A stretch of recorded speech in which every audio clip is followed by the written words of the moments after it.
Graça e paz, povo de Deus. Aqui quem fala é o pastor Josias do canal A Fé Movendo Montanhas. Hoje vamos abrir a palavra de Deus em um dos livros mais explosivos e relevantes de todo o Antigo Testamento. Pense comigo.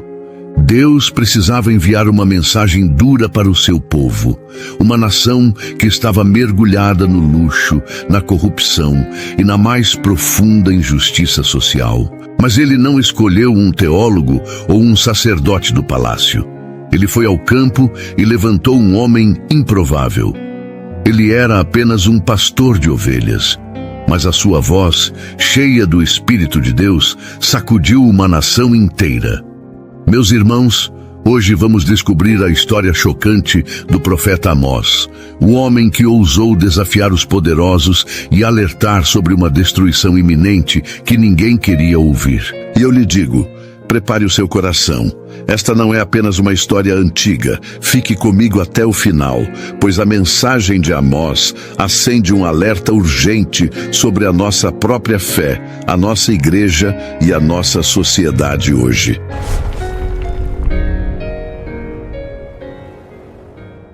Imagine um homem simples vindo do campo, com as mãos calejadas pela terra, a voz rouca pelo vento do deserto. Ele não era um sacerdote de templo, nem um filho de profeta, muito menos um cortesão. Era apenas um criador de ovelhas, um cultivador de sicômoros, um zootecnista de Tecoa, uma pequena vila no reino de Judá. Seu nome era Amós.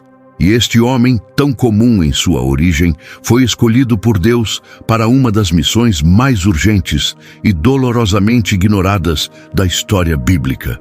Uma missão que, mesmo séculos depois, ecoa em nossa consciência com a força de um trovão, alertando sobre os perigos da prosperidade sem justiça, da religião sem verdade e da cegueira que precede a queda.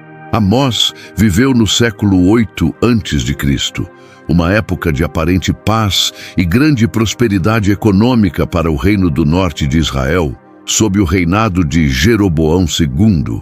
Era um período de expansão territorial, de intensa atividade comercial, de construções grandiosas e de um luxo sem precedentes para a elite. As cidades resplandeciam com riquezas, os banquetes eram fartos, as músicas enchiam os palácios. Mas por trás dessa fachada de sucesso, uma gangrena corroía a alma da nação.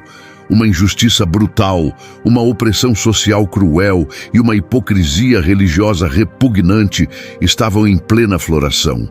Amós foi arrancado de sua vida tranquila no campo e enviado por ordem divina para o coração dessa nação corrompida como uma voz dissonante em um coro de complacência. A mensagem de Amós era como um raio que rasga o céu azul. Não era uma mensagem de conforto ou de louvor, mas de condenação. Ele não trazia palavras doces para ouvidos coçando, mas a verdade nua e crua, afiada como uma espada. E qual era o cerne dessa verdade? A justiça, ou melhor dizendo, a ausência dela. Israel havia se esquecido de que o Senhor, seu Deus, é um Deus de justiça. Eles haviam trocado o cuidado com o próximo pela avareza, a retidão pela corrupção e a adoração sincera por rituais vazios. Amós não mediu palavras ao denunciar as abominações que via. Ele criticou a opressão dos pobres pelos ricos, que vendiam o justo por dinheiro e o necessitado por um par de sandálias. Amós 2:6. Denunciou os juízes corruptos que distorciam a lei, transformando o direito em losna. Amós 5:7.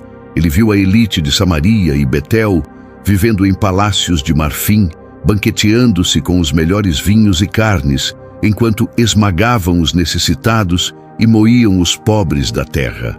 Amós 4:1. As vacas de Bazã, como ele as chamava, as mulheres ricas e ociosas, exigiam mais luxo sem se importar com a miséria que as cercava. E a religião? Israel era um povo religioso, sim. Havia templos, sacrifícios, festas. Mas Amós revelou a futilidade de tudo isso. O culto havia se tornado um mero formalismo, um espetáculo vazio, desprovido de qualquer transformação interior ou compromisso com a justiça social. Deus, através de Amós, declarou: odeio, desprezo as vossas festas, não me agrado das vossas assembleias solenes. Ainda que me ofereçais holocaustos e ofertas de cereais, não os aceitarei, nem olharei para as vossas ofertas pacíficas de animais cevados. Afasta de mim o burburinho dos teus cânticos, não ouvirei a melodia das tuas liras. Amós 5, 21, 23. O que Deus realmente queria era simples e profundo. Antes corra o juízo como as águas, e a justiça como um ribeiro perene. Amós 5, 24. Essa é uma das passagens mais poderosas e desafiadoras de toda a Bíblia. Não basta ter fé, não basta ir à igreja, não basta fazer rituais.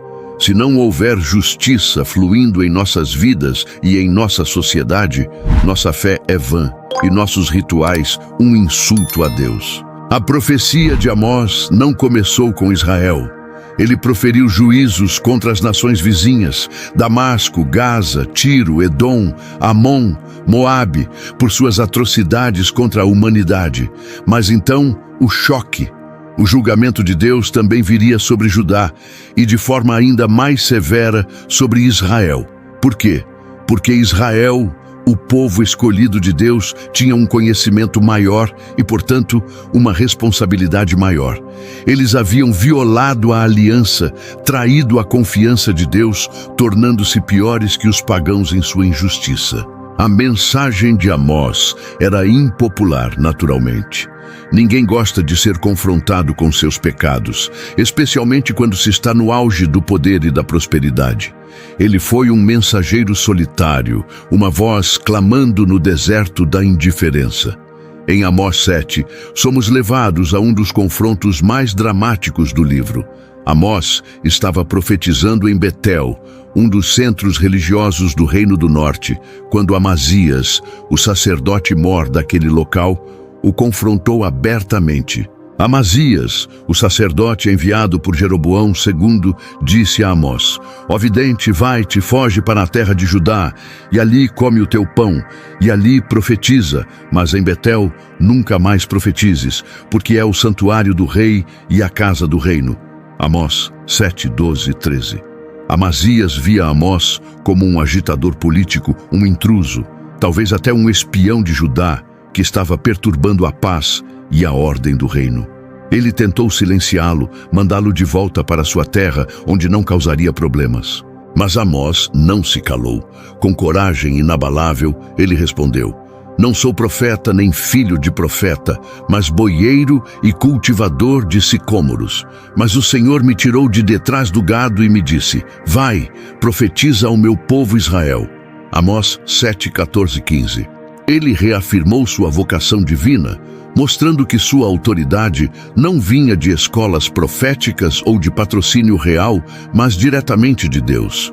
E, em seguida, Amós proferiu um juízo ainda mais severo sobre Amazias e sua família por se oporem à palavra de Deus. O livro de Amós é marcado por 5 visões impactantes que o profeta teve, revelando o iminente juízo de Deus.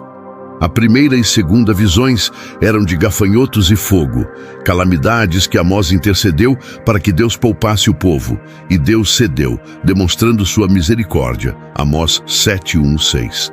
Mas a partir da terceira visão, de um prumo reto, Amós entendeu que a paciência de Deus havia chegado ao limite.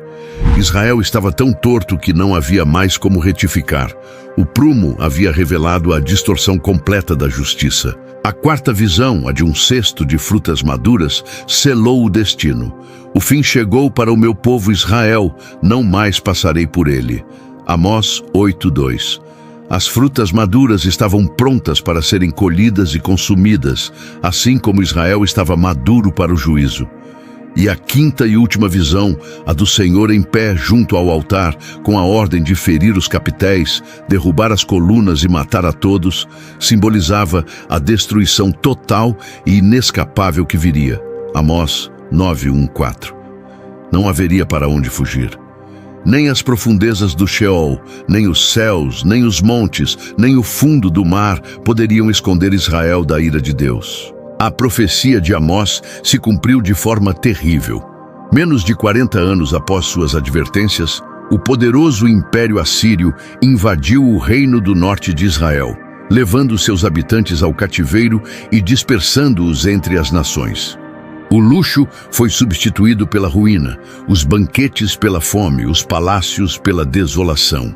O aviso de Amós, ignorado e desprezado, tornou-se uma realidade amarga.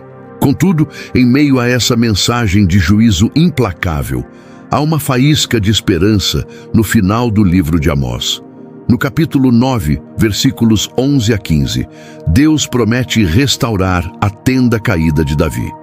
Ele promete reconstruir as ruínas, restaurar a prosperidade e trazer o povo de volta à sua terra, com segurança e abundância.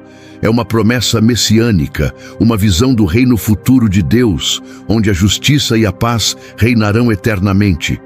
Mesmo no juízo, a misericórdia de Deus lança uma ponte para a redenção final. A história de Amós é um espelho para todas as gerações. Ela nos confronta com perguntas incômodas. Onde está a justiça em nossa sociedade hoje? Estamos nós, como Amós, dispostos a ser vozes proféticas em meio à complacência e à corrupção? Ou estamos nos tornando como o Israel de Amós, cegos para a opressão ao nosso redor, surdos aos clamores dos necessitados e indiferentes aos princípios de justiça divina? O Amós nos lembra que a fé verdadeira não pode ser separada da justiça. Não podemos amar a Deus que não vemos, se não amarmos o nosso irmão que vemos. A prosperidade sem equidade é uma maldição, e a religião sem ética é uma farsa. A palavra de Amós, o profeta camponês que ninguém escutou em sua época, continua a clamar alto, exigindo que ouçamos, que reflitamos e que, acima de tudo, hajamos com retidão, para que o juízo não nos alcance e a bênção de Deus flua como um rio perene. Que sejamos sensíveis à voz de Deus, manifestada através de seus profetas, e que busquemos incansavelmente a justiça e a retidão em nossas vidas e em nosso mundo. A voz de Amós ecoa até hoje nos perguntando: onde está a sua justiça? Que lembrete vívido, amados, de que a nossa adoração a Deus está diretamente ligada à forma como tratamos as pessoas. Que o Senhor nos ajude a viver uma fé íntegra, que sai das 4 paredes da igreja e transforma o mundo ao nosso redor. Se esta mensagem falou com você, se ela te desafiou, faça parte da nossa família. Inscreva-se aqui no canal A Fé Movendo Montanhas. Deixe o seu like e compartilhe esta mensagem. E como você sabe, nosso ministério depende da providência de Deus e da sua ajuda. Se você sente no coração o desejo de semear nesta obra, apoie este canal fazendo um Pix de qualquer valor. Sua ajuda nos mantém no ar. Somos muito gratos por cada vida que se junta a nós nesta missão de levar a palavra de Deus a mais e mais pessoas. Que o Senhor examine o nosso coração e nos ache fiéis.